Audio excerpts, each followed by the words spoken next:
ಆಚಮನವನ್ನು ಮಾಡಬೇಕಾದ ಸಂದರ್ಭದಲ್ಲಿ ಪೂರ್ವಕ್ಕೆ ಕುಳಿತುಕೊಂಡು ಆಚಮನವನ್ನು ಮಾಡ್ತೀವಿ, ಅಥವಾ ಉತ್ತರಾಭಿಮುಖವಾಗಿ ಕುಳಿತುಕೊಂಡು ಆಚಮನವನ್ನು ಮಾಡ್ತೀವಿ.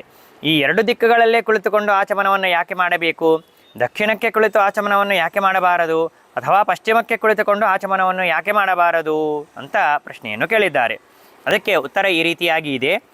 ಯಾಮ್ಯ ಪ್ರತ್ಯಂಗುಖತ್ವೇನ ಕೃತಂ ಆಚಮನಂ ಯದಿ ಪ್ರಾಯಶ್ಚಿತ್ತಂ ತದಾ ಕುರ್ಯಾತ್ ಸ್ನಾನಂ ಆಚಮನಂ ಕ್ರಮಾತ್ ಎಂಬುದಾಗಿ ಭಾರದ್ವಾಜ ಋಷಿಗಳು ಪ್ರಮಾಣವನ್ನು ತಿಳಿಸಿಕೊಡ್ತಾರೆ.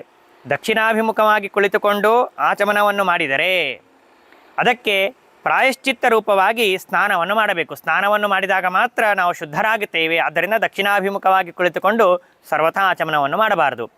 ಇನ್ನು ಪಶ್ಚಿಮಕ್ಕೆ ಕುಳಿತುಕೊಂಡು ಆಚಮನವನ್ನು ಮಾಡಿದರೆ ಪಾಪ ಬರ್ತದೆ. ಅದಕ್ಕೆ ಪ್ರಾಯಶ್ಚಿತ್ತ ಏನು ಅಂತಂದರೆ, ಮತ್ತೆ ಸರಿಯಾಗಿರತಕ್ಕಂತಹ ದಿಕ್ಕಿಗೆ ಅಂದರೆ ಪೂರ್ವಾಭಿಮುಖವಾಗಿ ಅಥವಾ ಉತ್ತರಾಭಿಮುಖವಾಗಿ ಕುಳಿತುಕೊಂಡು ಆಚಮನವನ್ನು ಮಾಡಿದಾಗ ಮಾತ್ರ ಬಂದಿರುವಂತಹ ಪಾಪ ಅಂತನ್ನೋದು ಪರಿಹಾರವಾಗ್ತದೆ.